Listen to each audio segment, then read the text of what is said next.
ವೀಕ್ಷಕರೇ, ಈಗ ಸದ್ಯಕ್ಕೆ ಎಲ್ಲ ಕಡೆ ಚರ್ಚೆಯಲ್ಲಿರುವಂತಹ ವಿಷಯ ಅಂದ್ರೆ ಅದು ಅಂಬಾನಿಯವರ ಮಗನ ಮದುವೆಯದ್ದು.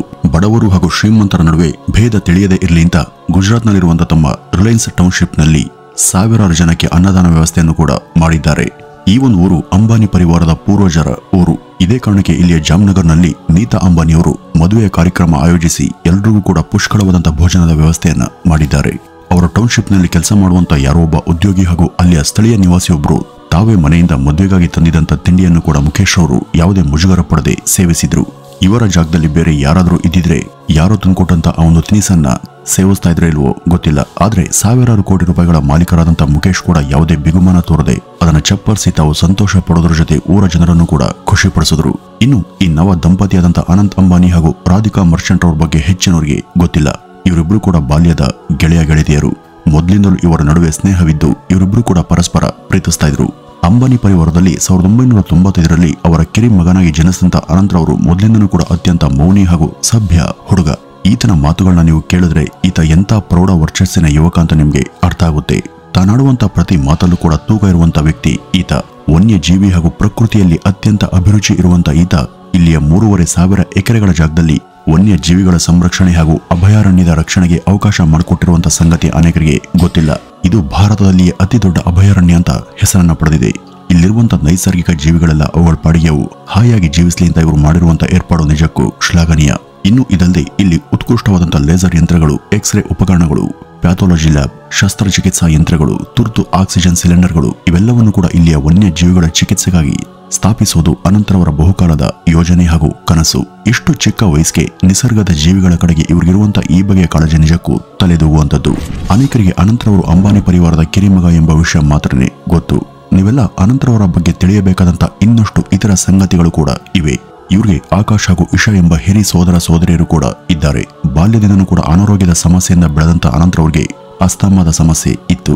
ಮಗನ ಈ ಒಂದು ಸಮಸ್ಯೆಯನ್ನು ನೀಗಿಸೋದಕ್ಕೆ ಅವರ ಪೋಷಕರು ಬಹಳನೇ ಪ್ರಯತ್ನ ಪಟ್ಟಿದ್ದು ಕೂಡ ನಿಜ.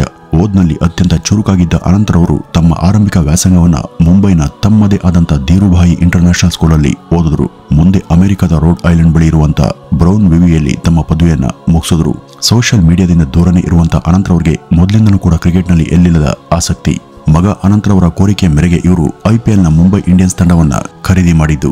ಐಪಿಎಲ್ನ ಸೀಸನ್ ಮುಗಿದ ಬಳಿಕ ಇವರು ಜಾಮ್ನಗರ್ನಲ್ಲಿಯೇ ಹೆಚ್ಚಿನ ಸಮಯವನ್ನ ಕಳೀತಾರೆ. ಅನಂತರವ್ರಿಗೆ ತಮ್ಮ ತಾಯಿ ಅಂದ್ರೆ ಎಲ್ಲಿಲ್ಲದ ಪ್ರೀತಿ. ಹೆಚ್ಚಿನ ಸಮಯ ತಾಯಿಯ ಬಳಿ ಇರೋದಕ್ಕೆ ಇಚ್ಛಿಸುವಂತ ಅನಂತ್ ಸಹೃದಯ ಮನಸ್ಸಿನ ವ್ಯಕ್ತಿ.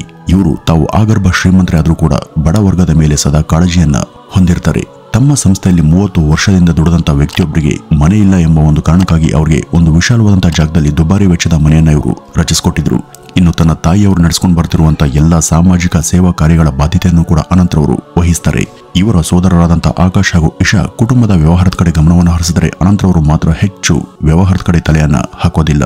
ಅವರು ಸಾಧ್ಯವಾದಷ್ಟು ಸಾಮಾಜಿಕ ಸೇವೆ ಹಾಗೂ ಇತರ ಜನಪರ ಕಾರ್ಯಗಳ ಕಡೆ ಗಮನವನ್ನ ಹರಿಸ್ತಾರೆ.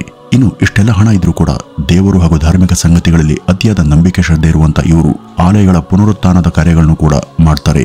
ಕೇದಾರನಾಥ ಹಾಗೂ ಬದ್ರಿನಾಥ ದೇಗುಲಗಳ ಜೀರ್ಣೋದ್ಧಾರಕ್ಕೂ ಕೂಡ ಅನಂತ್ ಸಹಾಯ ಮಾಡಿದ್ದಾರೆ. ಈ ಒಂದು ಕಾರಣಕ್ಕಾಗಿ ಉತ್ತರಾಖಂಡ್ನ ಸಿಎಂ ರವರು ತಮ್ಮ ಆಲಯಗಳ ಕಮಿಟಿಯಲ್ಲಿ ಇವರ ಹೆಸರನ್ನು ಕೂಡ ಸೇರಿಸಿದ್ದಾರೆ. ಅದಲ್ಲದೆ ಈ ಅನಂತ್ ಮೋದಿಯವರ ಅತಿ ದೊಡ್ಡ ಅಭಿಮಾನಿ ಕೂಡ ಹೌದು. 2019ರಲ್ಲಿ ಇವರು ಮೋದಿಯವರ ಜೊತೆ ರ್ಯಾಲಿಯಲ್ಲೂ ಕೂಡ ಭಾಗವಹಿಸಿದ್ರು. ಇನ್ನು ಇವರ ಅನಾರೋಗ್ಯದ ಸಮಸ್ಯೆ ಬಗ್ಗೆ ಹೇಳುವುದಾದ್ರೆ ಇವ್ರಿಗಿರುವಂತಹ ಸಮಸ್ಯೆ ಒಬೆಸಿಟಿ ಅಥವಾ ಸ್ಥೂಲಕಾಯ. ಇವರು ಏನೇ ತಿನ್ನಲಿ ಅಥವಾ ಸೇವಿಸ್ತಾ ಇದ್ರೂ ಕೂಡ ಇವರ ಬೊಜ್ಜು ವೃದ್ಧಿಯಾಗುವಂತಹ ಸಮಸ್ಯೆ.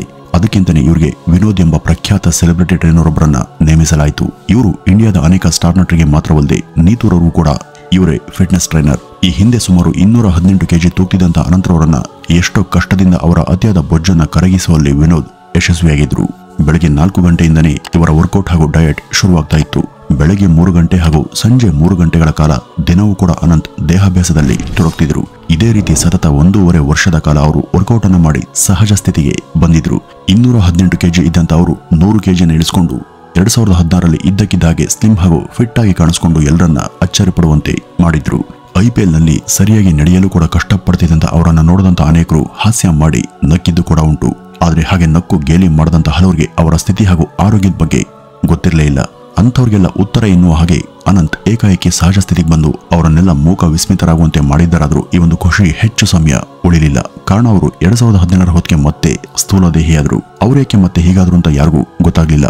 ಆಗಾಗ ಮಾಧ್ಯಮಗಳ ಕಣ್ಣಿಗೆ ಬೀಳ್ತಿದ್ದಂತ ವಿನೋದ್ ಕೂಡ ಈ ಬಗ್ಗೆ ಯಾವೊಂದು ವಿಷಯವನ್ನು ಕೂಡ ಅವ್ರ ಬಳಿ ಬಾಯ್ಬಿಡ್ಲಿಲ್ಲ. ಆದ್ರೆ ಈ ನೀತಾ ಅಂಬಾನಿಯವರು ತಾವು ಒಂದು ಮಾಧ್ಯಮಕ್ಕೆ ಕೊಡ್ತಿದ್ದಂತ ಸಂದರ್ಶನವೊಂದರಲ್ಲಿ ನಿಜ ಸಂಗತಿಯನ್ನ ತಿಳಿಸಿದ್ರು. ಅವ್ರ ಪ್ರಕಾರ 2016ರ ಕೊನೆಯಲ್ಲಿ ಅನಂತ್ಗೆ ತೀವ್ರ ಅನಾರೋಗ್ಯದ ಸಮಸ್ಯೆ ಕಾಣಿಸಿಕೊಂಡಿತ್ತು. ಅದೇ ಅಸ್ತಮಾದಿಂದಾಗಿ ಅವ್ರಿಗೆ ಸರಿಯಾಗಿ ಉಸಿರಾಡೋದು ಕೂಡ ಕಷ್ಟ ಆಗಿತ್ತು. ಈ ಬಗ್ಗೆ ವೈದ್ಯರ ಬಳಿ ಮೊರೆ ಹೋದಂತ ಅವರು ಸ್ಟೆರಾಯ್ಡ್ ಬಳಕೆ ಮಾಡೋದಕ್ಕೆ ಸೂಚಿಸಿದ್ರು. ಇಲ್ವಾದಲ್ಲಿ ಅನಂತ್ ಬದುಕೋದು ಕೂಡ ಕಷ್ಟವಾಗ್ತಿತ್ತು. ಇದಕ್ಕಾಗಿ ಅವನನ್ನ ಐಸಿಯುನಲ್ಲಿ ಇರಿಸಿ ದೀರ್ಘಕಾಲದವರೆಗೂ ಸ್ಟೆರಾಯ್ಡ್ ಚಿಕಿತ್ಸೆಯನ್ನ ಕೊಟ್ಟು ಅಸ್ತಮಾದಿಂದ ಪಾರ್ ಮಾಡಲಾಯಿತು.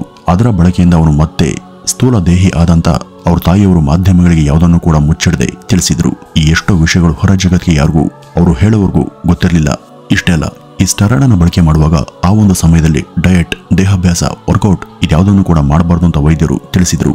ಅವುಗಳನ್ನ ಮಾಡಿದ್ರೆ ಅದು ಆರೋಗ್ಯಕ್ಕೆ ಅಡ್ಡ ಪರಿಣಾಮ ಬೀರಬಹುದು ಅಂತ ಕೂಡ ಅವರು ಎಚ್ಚರಿಸಿದ್ರು. ಮೇಲಾಗಿ ಅನಂತ್ ಹೆಚ್ಚು ಸಮಯ ಐಸಿಯು ಹಾಗೂ ಎಸಿಗಳಲ್ಲಿ ಇರಬೇಕಾಗಿ ಬಂದಿದ್ದರಿಂದ ಅವರಿಗೆ ಬೊಜ್ಜು ಅತಿಯಾಗಿ ಬೆಳೆದು ಆತ ಮೊದಲಿನ ಸ್ಥಿತಿಗೆ ಬರುವಂತಾಯ್ತು. ಅವರು ಈ ಒಂದು ಸಮಯದಲ್ಲಿ ವರ್ಕೌಟ್ ಮಾಡೋದು, ಎಕ್ಸರ್ಸೈಸ್ ಮಾಡೋದು ಇದೆಲ್ಲ ಈಗ ಅಪಾಯವೇ. ಹೀಗಾಗಿ ಅವರು ಆರೋಗ್ಯದ ಬಗ್ಗೆ ಈಗ ಹಿಂದೆಂದಿಗಿಂತಲೂ ಕೂಡ ಹೆಚ್ಚಿನ ಜಾಗ್ರತೆಯನ್ನು ವಹಿಸ್ತಾ ಕಾಲ ಕಳೆದಿದ್ದಾರೆ. ಇದಲ್ಲದೆ ಅನಂತ್ 2020ರಿಂದ ಈಚೆಗೆ ವ್ಯವಹಾರದ ಕಡೆಗೂ ಕೂಡ ಗಮನವನ್ನ ಹರಿಸ್ತಿದ್ದಾರೆ. ಅವರು ಐಷಾರಾಮಿ ಹೋಟೆಲ್ ಬಿಸ್ನೆಸ್ ನಲ್ಲಿ ತೊಡಕೊಂಡಿದ್ದಾರೆ. ಪ್ರತಿಷ್ಠಿತ ಒಬೆರಾಯ್ ಹೋಟೆಲ್ ಅನ್ನ ಟೇಕ್ ಓವರ್ ಮಾಡಿಕೊಂಡು ಅದಕ್ಕೆ ಅನಂತ್ ವಿಲಾಸ್ ಅಂತ ಹೆಸರಿಟ್ಟು ಈ ಉದ್ಯಮದ ಬಾಧ್ಯತೆಯನ್ನು ಅವರು ವಹಿಸಿಕೊಂಡಿದ್ದಾರೆ. ಹಾಗೂ ಕಳೆದ ವರ್ಷ ಅಂದ್ರೆ 2023ರಲ್ಲಿ ರಿಲಯನ್ಸ್ ಪೋರ್ಟ್ ನಲ್ಲೂ ಕೂಡ ಸದಸ್ಯರಾಗಿದ್ದಾರೆ. ಅನಂತ್ ರಾಧಿಕಾರನ್ನ ಬಾಲ್ಯದಿಂದನೂ ಕೂಡ ಇಷ್ಟಪಟ್ಟಿದ್ರು. ಇದಕ್ಕಾಗಿ ಅವರು ಯಾರ ಒಪ್ಪಿಗೆ ಕೂಡ ಕಾಯಲಿಲ್ಲ. ಮುಖೇಶ್ ಅವರ ಮಗಳಾದ ಇಶಾರ್ ಅವರದು ಕೂಡ ಲವ್ ಮ್ಯಾರೇಜ್ ಆಗಿದ್ರು. ಅವರು ತಂದೆ ತಾಯಿಯ ಸಮ್ಮತಿಯನ್ನ ಪಡೆದೇ ಮುಂದುವರೆದಿದ್ರು. ಆದ್ರೆ ಅನಂತ್ ತನ್ನಿಷ್ಟಪಡುವ ಯುವತಿಯನ್ನ ತಮ್ಮ ಮನಸ್ಸಿನ ಮಾತನ್ನ ಕೇಳಿ ಇಷ್ಟಪಡೋದಿಕ್ಕೆ ಶುರು ಮಾಡಿದ್ರು. ಅವ್ರಿಗೆ ತನ್ನ ಅಕ್ಕ ಅಣ್ಣನಿಗಿಂತಲೂ ಕೂಡ ಈ ಒಂದು ವಿಷಯದಲ್ಲಿ ಧೈರ್ಯ ಜಾಸ್ತಿ. ಧೀರುಬಾಯಿ ಸ್ಕೂಲ್ನಲ್ಲಿ ಓದಂತ ರಾಧಿಕಾ ಅನಂತ್ರವರ ಸಹಪಾಠಿಯಾಗಿದ್ರು. ಅವರು ಮುಂದೆ ಬೇರೆ ಶಾಲೆಗೆ ಜಂಪ್ ಆದ್ರೂ ಕೂಡ ಅನಂತ್ರವ್ರಿಗೆ ಕಾಮನ್ ಸ್ನೇಹಿತೆಯಾಗಿ ಉಳಿದ್ರು. ಅವರು ತಮ್ಮ ಸ್ನೇಹ ಬಾಂಧವ್ಯವನ್ನ ಕೊನೆವರೆಗೂ ಉಳಿಸ್ಕೊಂಡೇ ಸಾಗಿದ್ರು. ರಾಧಿಕಾರವರ ತಂದೆ ಹಾಗೂ ತಾಯಿ ಇಬ್ರು ಕೂಡ ವ್ಯಾಪಾರಿ ಹಾಗೂ ಉದ್ಯಮಿಗಳೇ. ಈ ರಾಧಿಕಾ ಅವರು ಅಮೆರಿಕಾದಲ್ಲಿ ರಾಜಕೀಯ ಶಾಸ್ತ್ರದ ಪದವಿಯನ್ನು ಓದಿದ್ದಾಗಲೇ ಅನಂತ್ ಕೂಡ ಆಗಾಗ ರಾಧಿಕಾರನ್ನ ಕಾಣೋದಕ್ಕೆ ಹೋಗ್ತಿದ್ರು. ಈ ಒಂದು ಸಮಯದಲ್ಲಿ ಅವರ ನಡುವೆ ಅನುರಾಗ ವೃದ್ಧಿಯಾಗಿತ್ತು. ರಾಧಿಕಾ ಕೂಡ ಅನಂತರವ್ರನ್ನ ಬಹಳ ಸಂಗತಿಯಿಂದ ಒಪ್ಕೊಂಡಿದ್ರು. ಅವರು ಯಾರಿಗೂ ಹೇಳದೆ ಗೆಟ್ ಟುಗೆದರ್ ನಲ್ಲಿ ಪರಸ್ಪರ ಸ್ಪಂದಿಸ್ತಾನೆ ಇದ್ರು. ಇಶಾ ಹಾಗೂ ಆಕಾಶ್ ಅವರ ಮದುವೆಗೆ ಅನಂತ್ ತನ್ನ ಸ್ನೇಹಿತರೆಲ್ಲರ ಜೊತೆ ರಾಧಿಕಾರವ್ರಿಗೂ ಕೂಡ ಸ್ಪೆಷಲ್ ಆಹ್ವಾನವನ್ನ ಕೊಟ್ಟಿದ್ರು. ಅಷ್ಟೇ ಅಲ್ಲದೆ ಆಕೆಗಾಗಿ ಡೆಲ್ಲಿಯಿಂದ ಬಾಂಬೆಗೆ ವಿಶೇಷ ವಿಮಾನವನ್ನು ಕೂಡ ಬುಕ್ ಮಾಡಿದ್ರು. ಈ ರಾಧಿಕಾ ತನ್ನ ಬಾಲ್ಯದ ಸ್ನೇಹಿತೆ ಹಾಗೂ ಸಹಪಾಠಿ. ಮೇಲಾಗಿ ಇವರ ಕುಟುಂಬ ಕೂಡ ಅಂಬಾನಿಯವರಿಗೆ ಪರಿಚಯ ಇದ್ದಂತ ಪರಿವಾರವೇ ಆಗಿತ್ತು. ರಾಧಿಕಾ ಅವ್ರಿಗೆ ಭರತನಾಟ್ಯದಲ್ಲಿ ಆಸಕ್ತಿ ಇದೆ. ಅಂತ ಒಂದು ಭರತನಾಟ್ಯದ ನಾಟ್ಯೋತ್ಸವದಲ್ಲಿನೇ ಇವರಿಬ್ಬರ ಲವ್ ಬಗ್ಗೆ ಅಂಬಾನಿಯವರಿಗೆ ಗೊತ್ತಾಗಿದ್ದು. ಯಾವಾಗ ಅನಂತ್ ತಾನು ಈಕೆಯನ್ನ ಮದುವೆ ಆಗ್ತೀನಿ ಅಂತ ಹೇಳಿದ್ರು ಅದನ್ನ ಕೇಳದಂತ ಅವರ ಪೋಷಕರು ಸ್ವಲ್ಪ ಶಾಕ್ಗೆ ಒಳಗಾಗಿದ್ರು. ಆ ಬಳಿಕ ರಾಧಿಕಾರವರ ಪರಿವಾರವನ್ನ ಕರೆಸಿ ಈ ಒಂದು ವಿಷಯವನ್ನ ಪ್ರಸ್ತಾಪ ಮಾಡಿದಾಗ ಆಕೆಯೂ ಕೂಡ ಈ ಬಗ್ಗೆ ಸಮ್ಮತಿಯಿಂದ ಗೊತ್ತಾದ ತಕ್ಷಣ ಅಂಬಾನಿಯವರು ಈ ಒಂದು ಮದುವೆಗೆ ಒಪ್ಪಿಗೆಯನ್ನ ಕೊಟ್ಟು ಸಿದ್ಧತೆಯನ್ನ ಮಾಡಿಕೊಂಡಿದ್ರು. ಈ ರೀತಿ ಇವರ ಬಾಲ್ಯದ ಸ್ನೇಹ ಮುಂದೆ ಅವರ ಮದುವೆಯೂ ಕೂಡ ನಾಂದಿ ಹಾಡ್ತು. ರಾಧಿಕಾರವರ ಪೋಷಕರು ಕೂಡ ಈ ದೇಶದ ಪ್ರಮುಖ ಹಾಗೂ ದೊಡ್ಡ ಕೈಗಾರಿಕಾ ಉದ್ಯಮಿಗಳೇ. ಕಳೆದ 3 ದಿನಗಳ ಪ್ರೀ ವೆಡ್ಡಿಂಗ್ ಇವೆಂಟ್ ನಲ್ಲಿ ಮಾತಾಡಿದಂತ ಅನಂತರವರು ಈ ಒಂದು ವೇದಿಕೆಯಲ್ಲಿ ಆಡದಂತ ಮಾತುಗಳು ಎಲ್ಲರ ಗಮನವನ್ನ ಸೆಳೆದಿದ್ವು. ಈ ಒಂದು ಮಾತುಗಳಿಗೆ ಸ್ಪಂದಿಸಿದ ಮುಖೇಶ್ ಅವರು ಭಾವುಕರಾಗಿ ಮಗನ ಮಾತಿಗೆ ಕಣ್ಣೀರನ್ನು ಹಾಕ್ತಂತ ವಿಡಿಯೋ ಸಾಮಾಜಿಕ ಜಾಲತಾಣಗಳಲ್ಲಿ ವೈರಲ್ ಆಗಿದೆ. ಈ ಪ್ರೀ ವೆಡ್ಡಿಂಗ್ ಶೂಟ್ ನಲ್ಲಿ ಅವರು ಕೊಟ್ಟಂತ ಭಾವುಕ ಸ್ಪೀಚ್ ಎಲ್ಲರ ಗಮನವನ್ನ ಸೆಳೆದಿದೆ. ಸದ್ಯಕ್ಕೆ ದೇಶಾದ್ಯಂತ ಇವತ್ತು ಅನಂತ್ ಹಾಗೂ ರಾಧಿಕಾರವರ ಮದುವೆಯದ್ದೇ ಸುದ್ದಿ. ಇನ್ನು ಬರುವ ಜುಲೈ 12ನೇ ತಾರೀಕು ಇವರ ಮದುವೆ ನೆರವೇರಲಿದೆ. ಈ ನವ ದಂಪತಿಗಳ ಬದುಕು ಬಂಗಾರವಾಗಲಿ ಅಂತ ಈ ಮೂಲಕ ಹೃತ್ಪೂರ್ವಕವಾಗಿ ಹಾರೈಸ್ತಾ ಈ ಒಂದು ವಿಡಿಯೋವನ್ನ ಇಲ್ಲಿಗೆ ಮುಗಿಸೋಣ. ನಮಸ್ಕಾರ.